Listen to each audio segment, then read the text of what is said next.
Pueblo ng Amposta. Nagpark lang kami saglit dito sa may gasolinahan para matulog, magpahinga. And yan, nagpapagas na kami. Tapos, magtitingin ako kung anong pwedeng bilhin sa loob. Parang gusto ko ng malamig na kape.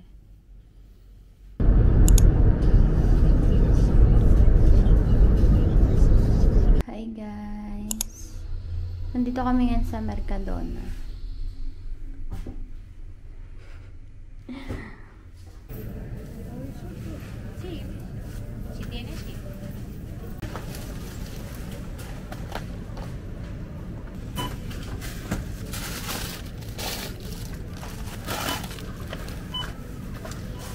Hey guys! So, nandito na kami sa Valencia. It's 12:53 in the afternoon. Dito ako ngayon sa kotse naghihintay dahil si fiance kinuha niya yung susi para sa apartment and para malaman din namin kung saan parking kami papasok dahil libre yung parking dito. Actually, nandito lang ako sa labas ng apartment. And ito yung apartment na kinuha namin. Mag-stay kami dito ng 3 days and 2 nights. Hey guys, so nakapasok na kami dito sa apartment and ito yung pintuan, dining area, tapos ito na yung salon, yung TV, yung kitchen, yan, tapos yung bed. Kitang-kita yung ano dito, yung oceanographic. Look at the view. Yung outfit ko today. Dito naman yung bathroom.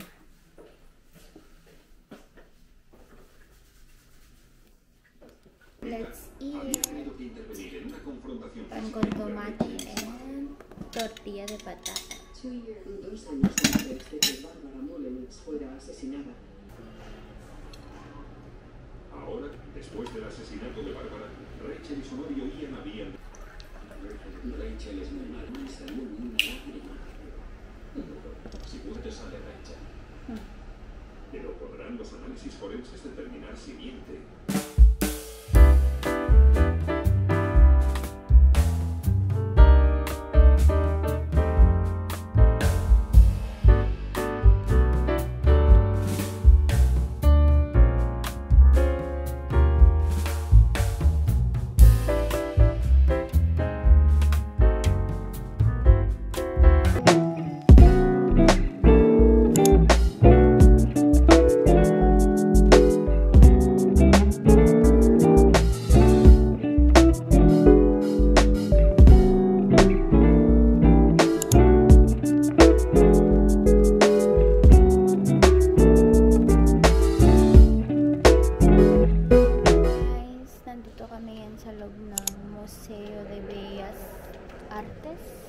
Wala kaming pera na 1 euro na coin.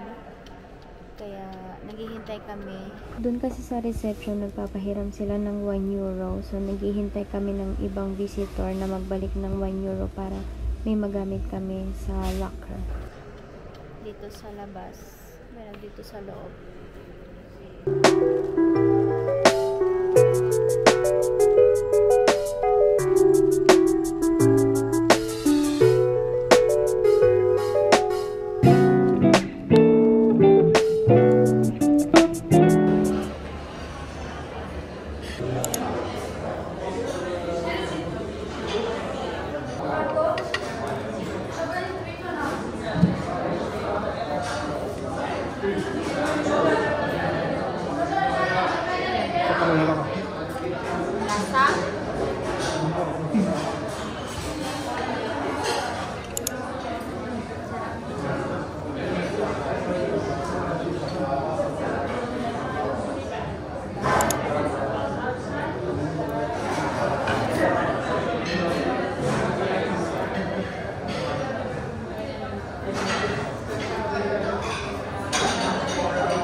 모자라.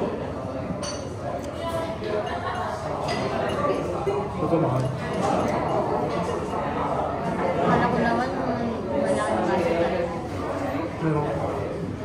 Ay, di maliit lang binigay niya sa akin. Hey guys, so nakauwi na kami ngayon dito sa apartment. Yun lang yung pinasyalan namin ngayon. Yun lang kasi yung malapit dun sa sentro. Kung saan kami nag-park. Bago kami umuwi kanina, dumaan kami sa Asian Foods para bumili ng mga kakainin ngayong gabi. Pakita ko sa inyo. Then nag-grab ako ng kimchi. Bumili ako ng kimchi. Sopa na kimchi. And ito naman yung sa kanya. Tapos itong kirin. Kirin to eh. Na chichirya. Bumili din pala kami ng Yakult. And this one. So ito yung laman ng ref namin. Los indicas que no puedo con ella. ¿A qué te dedicas? Bueno, soy entrenador personal. Son duras y bueno, entreno 5 o 6 veces a la semana. Con la alimentación, sí, la verdad soy de poca grasa, bueno, pero así de estar metida en el gimnasio, no. Necesito motivación. Es que me Bueno, pues sí, qué pena interrumpir, qué vergüenza, qué pena, qué vergüenza. No, ese tema me interesa bastante. ¿Contento de estar o no? Sí. ¿Verdad? Mira. Además, lo único que dije yo es, cuando preguntan qué es el tipo de mujer que tú quieres, dije,